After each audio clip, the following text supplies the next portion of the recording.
Welcome back into another Big Z Sports presentation of two-a-days here in West Lafayette today.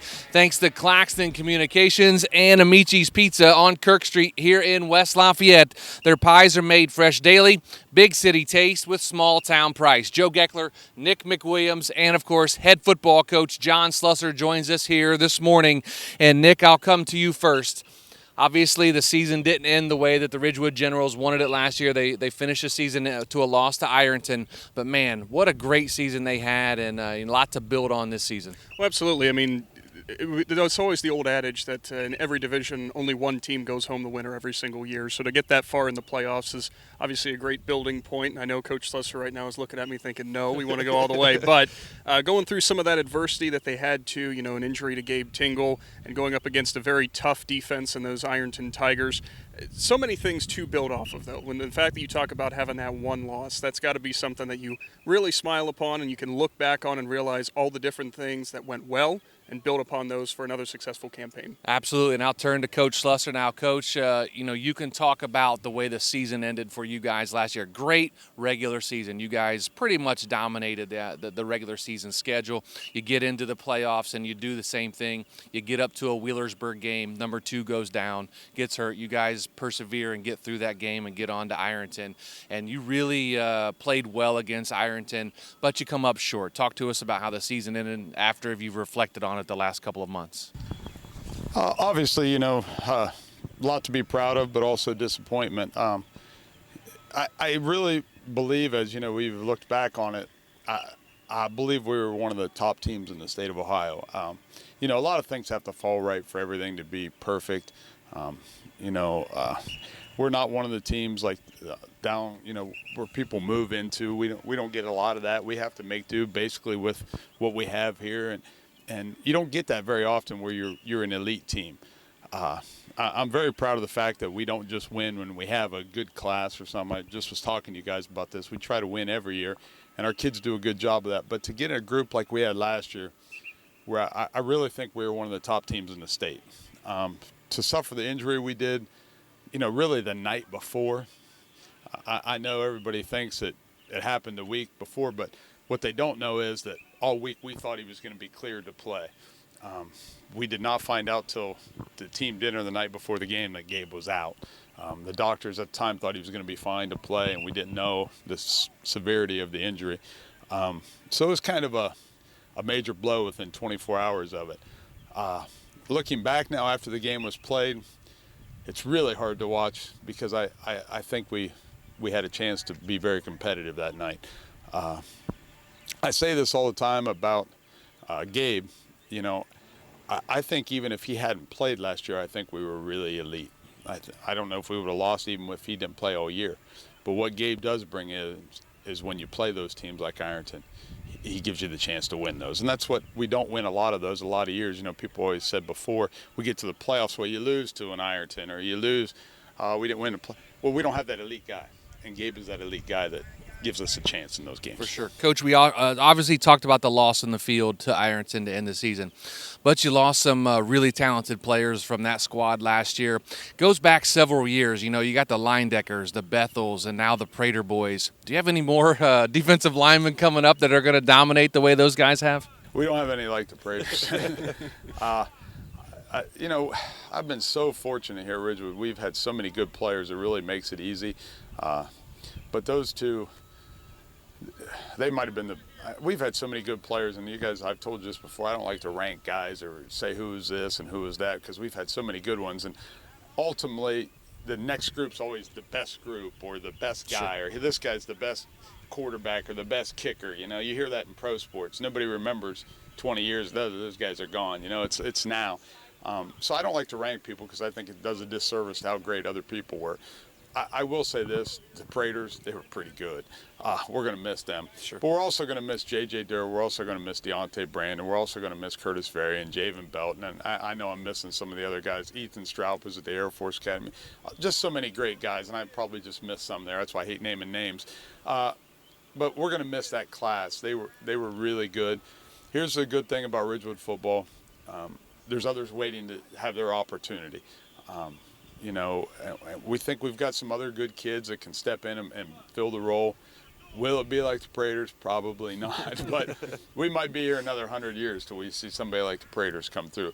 At the same time, you might get one of those guys, but you don't get two that are almost truly carbon copies of each other, like they were twin brothers that ran about the same, weighed about the same, played about the same. Everybody always asks me who's better. I don't really know. They were both so good, Yeah. So I'll be waiting a long time. I probably will not see it in my lifetime. And Coach, I was going through the stats from last year that we had compiled, and the offense could obviously light up the scoreboard up and down over the place. Now, you mentioned a lot of those names that are gone, and they were big defensive contributors. So something I noticed, as a team, you guys only gave up about combined 1,600 yards last year, something like that. Forced turnovers all over the place. How difficult is it for you and for the rest of the coaching staff to look around at who is still here on the roster and figure out who's going to fill in for those spots and try to produce that same level? It's really hard, I think, and it's really unfair to the kids. I've been going through practice, and we just had a scrimmage Saturday, and before we went up there, I was like, we're so bad up front, we're just so bad.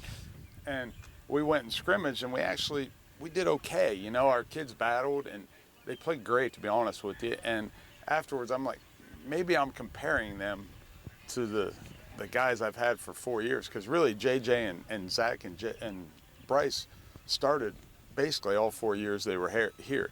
And I think sometimes I compare what we have now to them, and it's not to that standard. And I'm like, well, we're not any good. But I got really spoiled by greatness, and I'm not so sure these guys, I don't want to sell them short. Maybe they've got greatness in front of them too. Well, Coach, let's put 2020 in the rearview mirror. Let's talk about 2021. It's upon us. Knock on wood, hold our breath. The COVID protocols are at a minimum right now, and we're not going to have to go through that, hopefully. But let's talk about 2021. You got a lot of great talent coming back here in West Lafayette. Obviously, it starts with number 2. And how is he doing in the offseason? How's his injury holding up, and how's he doing? Gabe's tremendous. Tremendous leader, tremendous worker. He was cleared by the doctor a while ago, and they said he can't even tell it was ever hurt. Should be stronger than ever. So, knock on wood, nothing happens to him. But really, that's the truth with every kid. I mean, we can't afford to lose anyone, and so I don't know if there's a more important spot than Gabe's, but you don't want any kid to get hurt for any team, any place. So.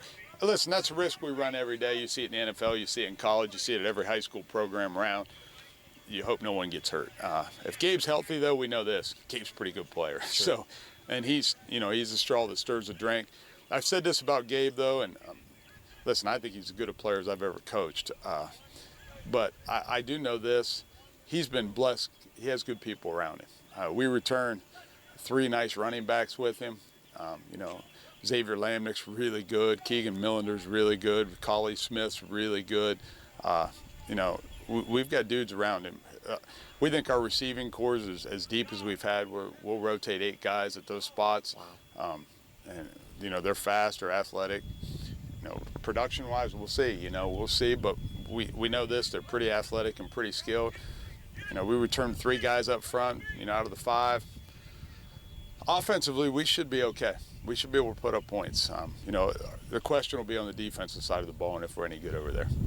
Coach, running down your schedule for this upcoming season, a few names that are a little bit new for you guys. You don't see them every single year, and we could make the joke about the Strasburg Tigers, of course, with Coach Metzger having a little message for you. But overall, with your schedule, what are you feeling that everything's going to shake up, or how it's going to go for you guys with a few new names on there? It's hard because on the defensive side, we're replacing so many guys. We'll have 6 juniors starting. I'm going to do this real quick off the top of my head. 1, 2, 3 up front, 4 at linebacker. I guess only 4. It's not as bad as I thought. We'll have 4 new starters on defense, possibly 5, but 4 or 5 new starters on defense. We'll be working those guys in. Listen, Coshocton should be really good. They got a great senior class. Corbin Haley's as good a player as there is around. What a great kid. That's the first game out of the chute. It's going to be a battle for us. Riverview has a super class of juniors that they've been building around for a lot of years. I know they're excited about them. I mean, that group's going to start winning a lot of games here before long. Anytime they're going to break through and start beating people. So that's a scary game for us. I know they really would like to beat us. Then we play Marlington week 3. I know nothing about them except for I think they're pretty good at football. So, that scares me, and they're Division 3.